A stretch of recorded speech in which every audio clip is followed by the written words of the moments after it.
With Nathan Applegate and his daddy David is here. Good morning. Everybody. Hi, Dave. Hi, I didn't Nathan. know it was going to be on this morning. I said, hey, come be part of that social media team, but Yeah. this is even better. Well, he can talk and film. That's right. Is he pretty good at filming, Nathan? Because He's you the know, best. He's always got his phone like this. really.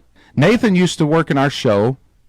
How old was you? When I first started, I was 14 Dear years Lord. old, and my mom was having to drive me up to the theater before I got my permit.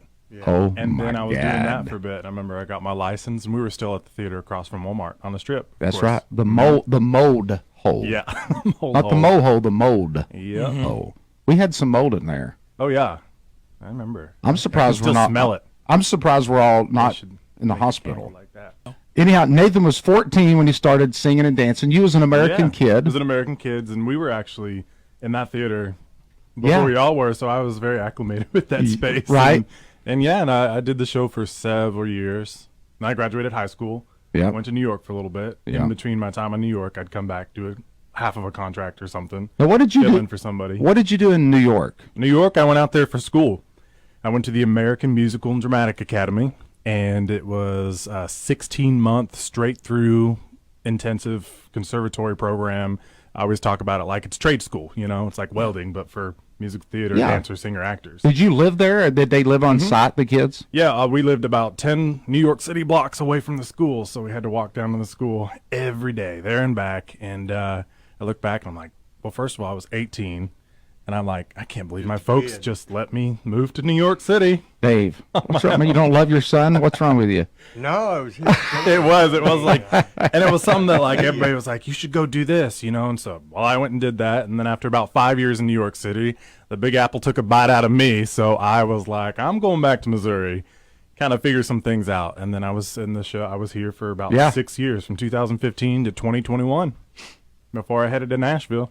What did you think about New York City? I mean, I love to go to New York City and visit, Yes. but living there, I don't know. Yeah, I personally wouldn't ever live there again, but Yeah. it's a fun place to just go visit. God, I hang love- out and see the city and see the sights and the shows, and it's a real cool place. But man, to live there is just, if you're not like uber rich, then there's just Yeah. it's tough. You gotta scrap by. I think it's got to be your thing. I can see how people from the city want to move to the country, but I don't see how anybody from the country would want to move to the city. It was like I said, after a few years, I said, this just isn't for me. And it was after a family reunion.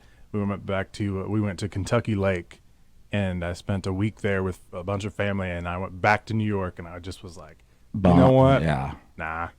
This is not. I miss the trees. I miss home. I miss, Nashville's a little bit kind of the best of both worlds. Yeah. A little bit. Yeah. So For sure. yeah. But I have botched an audition in New York one time when I was auditioning for all the musical theater shows. I was auditioning for Altar Boys, and it's ingrained in my brain. And that show is like a boy band kind of jukebox musical. Yeah. And so I went in with like a Backstreet Boys song or something. And it was, tell me why it ain't nothing but a heartache. And then I, practiced the song, and then I went in there and completely botched it. And I sang that same line probably 10, 15 times. Like you couldn't remember the words? I couldn't remember the so words. So you just go, tell me why. You just kept Ain't saying, nothing but a heartache. Tell me why it ain't nothing but a mistake. Tell me why ain't nothing but... Yep. And I said, thank you. They looked at me and just kind of giggled, and I turned around. I knew I am not getting that job, and I didn't. So you're trying to get your big break, Yeah. right? I mean, yeah. Usually takes, one song, and it'll all just go boom from there. Back then it's like you got to have a major record deal, and then you're on your way. But nowadays it's all about the social media and the followers. It's so true. A lot of record labels won't hardly look at you if you have 50,000 followers or less. No, right. I had a friend that is really good, and they've been pursuing this, and they're like, yeah, that's the good stuff. You're a good writer. You got a good voice. You got a good look.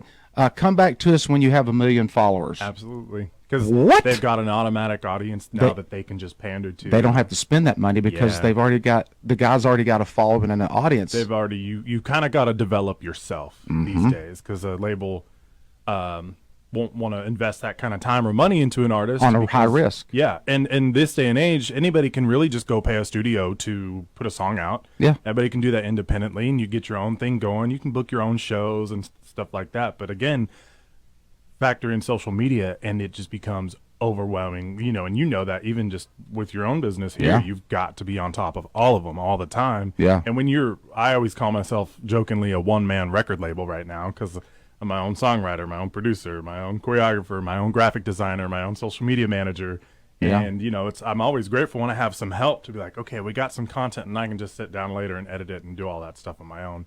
I always tell people, and I always heard, you got to love it. You got to live, eat, and breathe. You can't even imagine yourself doing anything else.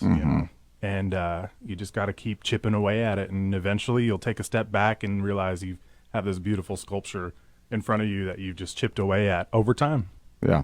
But it's like you just got to keep paving your own trail. I didn't move to Nashville to be the next Zach Bryan, to be the next Morgan Wallen. I went there to be Nathan Applegate. Yeah. And that's one of the things too. You just have to stay true to who you are, and then one day, as everybody says, it'll pay off. Tell me why. I laugh about it now. Oh. It's dramatic in the moment, but Yeah, right. So we're in studio with my buddy Nathan Applegate, who performed with us for many, many years, and his daddy David here from College of the Ozarks. Old Pops. Lean in there, Pops. Yeah. What do you Yeah. want to say about your boy Nathan there? I'm very proud of him. Well, He yeah. puts a lot of hard work into the music and what he does. So Yeah. I always support him. I mean, that's what parents do. But I'm glad he's here, and I'm glad we're both here. This is a shock for me. Talking on the radio? Yeah. Yeah. You're doing good, man. Oh, thank you. Yeah, Nathan Applegate's here from Nashville. Well, born and raised here. Went to Hollister High School. Yep. You taught the... I taught show choir for a long time there. Right. And I love being home. I'm like, this will always now be officially my favorite studio because not many radio stations I can look out the window and see my grandma's house down there, down Yeah, the hill, that's and then right. see the hospital I was born at, Yep. all in one little spot. That's right. Yeah. So Nathan's here. He's working on a country music career in Nashville. Been hitting it hard for a while. Yeah. Been recording 3 some years songs, now. Yeah. making some videos, and you got a new song out. Are you writing all your own material, right? Yep. About 90% of it. And then, Yeah. of course, in Nashville, co-writing is very popular. So I've been there co-writing with some other Yeah. folks, too. That's I'm working awesome. with a couple of producers. So just doing the thing. And like I said, it takes years. And sometimes there's those folks who have the funds to just kind of make it happen a lot quicker. And Yeah. sometimes you really got to grind it out for a few years. Lainey Wilson's super popular right now, and she's in Nashville for like 12 years before things really popped off. So 12 years. And they call it a 10-year town. It doesn't have to quite take that long. But again, you just never know. Just keep doing it, by But it golly. is about finding that sustainable joy. I always talk about that. No matter what you're doing, no matter what career, you go down in life. It's about finding sustainable joy, and as long as you're happy. And of course, it wasn't like I wasn't happy here at home doing it. It's Yeah. just I think it was a little different for me because I'm from I knew nothing else other than this, and and it is tough to really step out of your comfort zone and really take that leap. I think about Paul Harris when I talk about that whole scenario. So, of course, Paul Harris, when he was at Pierce Arrow, he was Pierce Arrow. Yeah. And I'm not taking away anything from their quartet and Dan Britton, but I think Dan Britton would tell you the same thing, that in the heat of the moment in the early mid-'90s, when that place was packed twice a day, 6 days a week, people were going to see Paul Harris. Absolutely. And they had a great show. The quartet was great, but Paul Harris was the draw. He was making so much money selling DVDs and, 3,000 or 4,000 cash here and his, CDs this and DVD Paul Harris. I mean, it was just blah, blah, blah. And then he calls me one day and he says, hey, I want to start my own show up, but I'm not doing it without you. Well, I've been at Country Night for 10 years, making great money, doing my thing, and I thought, well, I know what Paul's going to do. He's my best friend, and I know what we're going to do. I wasn't worried about, are we going to draw crowds, this and that. So I left Country Night, went with Paul, Went over there, just started selling it out. Bam, bam, every show, making money, selling it out. And then 3 years into it, he's like, I'm done. I'm like, well, what? You're what? Yeah. He said, I'm moving to Nashville. I'm like, what? You're moving we're selling this place out every single show 9 times a week. Just money flying at us and just crowds and just, it was like, I'm just done with it. I want to go pursue my bluegrass career. So I'm like, okay, well. So then I move on, which I'm not saying it was shocking, but it made me, it jumpstart me to have to do something. So then I started my own business and the rest is history. But my point is, he moved to Nashville to do something that he really wanted to do, which was bluegrass. It was his love. And he struggled for years, just beating it and fighting it and trying to book any little thing he could. I mean, years. My point is, he gave up a lot of. He could live comfortably here for the rest of his life and be funny and make lots of money. Right. But he gave it all up to go chase a dream, which was to be a famous bluegrass comedy artist. And it took him many, many, many years. But now, he's one of the all-time. He's one of the favorites at the Grand Ole Opry. Like they've been on it 18 times or something in the last 2 years. Like every time if there's anything, the first call, let's get the Cleverleys. Yeah. And he's opening up for all these big acts, and he's traveling all over the world. But he gave up a very comfortable life with a very nice income to go chase that dream. Right. You know what I'm saying? And I guess I say all that to say that if you really want something, you just got to jump out there and do it. Yeah, do it afraid. Because I think my reason for saying that is you could stay here. You could have stayed here. You could come back right now and get probably any job on this strip you wanted singing and dancing because you're that talented. But you believe in what you're trying to accomplish and you're chasing that, and that's just good. You know what I mean? Yeah, I hear you. You have to really want something because you know that you could always fall back on a Branson or a Pigeon Forge or Myrtle Beach or whatever and start making money. But you're sacrificing a lot. I'm sure it's not easy. Yeah. And, And that's one thing a lot of people even maybe don't think about in the years that people are putting in to do it is I always talk about that sacrifice. Time away from family, friends, you miss birthdays, anniversaries, you name it. And then after a period of time, you kind of start to lose touch with folks, and it's a tough thing. But I'm always so grateful to still be from here. No matter what, I'll always be from this area. So I know that I can always come home. But, when you feel like there was a calling in your life that you just got to go do it and just keep after it and you believe in it and just keep going. Mm-hmm. Speaking of calling, Tina just texted me and asked me. What did I say wrong? No. She asked me, she wanted to know what triggered you to move from music theater to country. Interesting. Good question, Tina. Got a couple more from her, too. That is a very interesting question. And the thing is, going to Hollister High School, the time I was there in the late 2000s, the theater program was not what it is today. Mm-hmm. Kyle Bradley has done wonders with their program. So I didn't really even do a lot of it when I was in high school.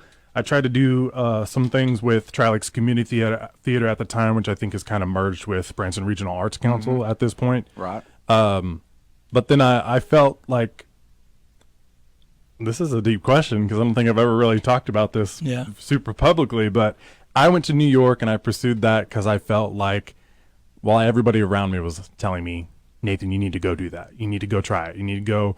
And then after a few years and auditioning for musical theater things, not that I don't love it, not that I still wouldn't hey, I'd still love to be on Broadway or take a contract or something when it comes to that. But I knew I didn't want to stay in New York and audition relentlessly for the next 10 years just to be on Broadway a couple of times. Right. And I just knew it wasn't in there for me. And even at that point, I was still writing my own music.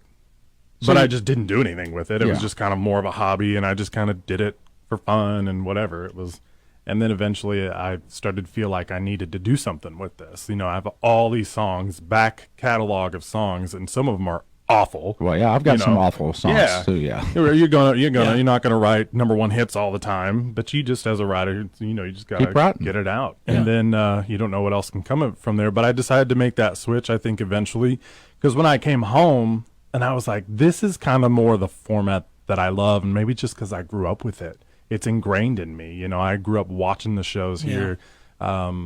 Tina was a mentor of mine from the time I was like 9 to 10 years old, and through American Kids, and then I got and then I just felt more at home. So country music obviously is something I grew up on in this area, and also exposed to a lot of other genres of music, different here and there. But that's kind of what made me do the switch, because I just knew that it was ingrained in me more or less. And then I thought, well, and I also just decided to lean into it more as well. Yeah. You know, a lot of people just saw this performer boy, Nathan, but nobody saw the kid at home who was going out to Walnut Shade, Ridgedale, and feeding cows with Grandma and Mike Caulfield Sr., you know, during my days and hanging out with my cousins at Bull Creek and Swan Creek and, you know, Bear Creek, all those places that I did growing up. So then I just kind of leaned into that genre a little bit more on And Tina also asked what inspires you to start writing. Ozark Mountain Night I wrote by myself, and I wrote this song like 6 years ago.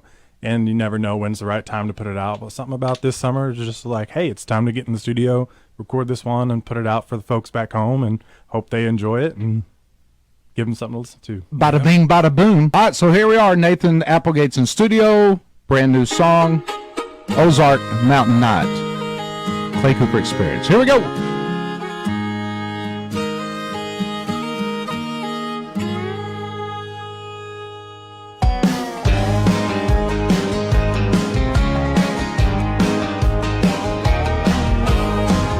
As a kid, grew up swinging in the creek. Family all around, we'd party every week. Up the road, round the curve, to the left and right. Looky way up yonder, it's an Ozark Mountain Night.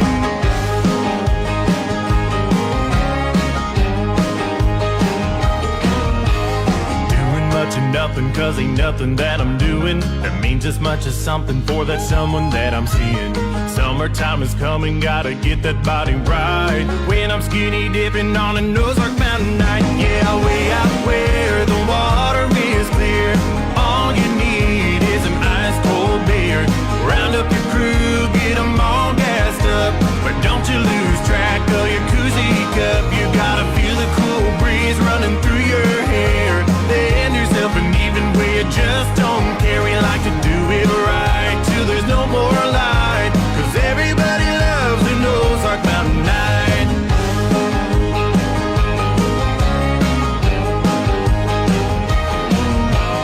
Headed to the holler, got my cooler in the back. Everybody's coming, it's a mighty wild pack. A night we'll all remember while we're feeling fancy free. In the hills and valleys, I'm making memories. Yeah, way up high on that mountain top, there's a surefire way to watch the sun drop.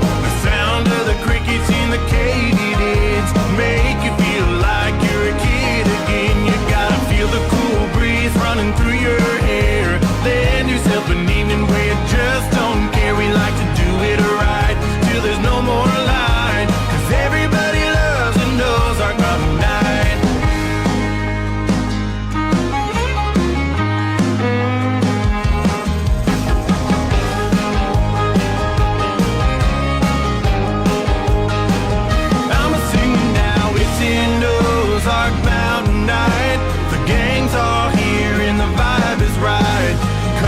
Y'all, let's crank it up.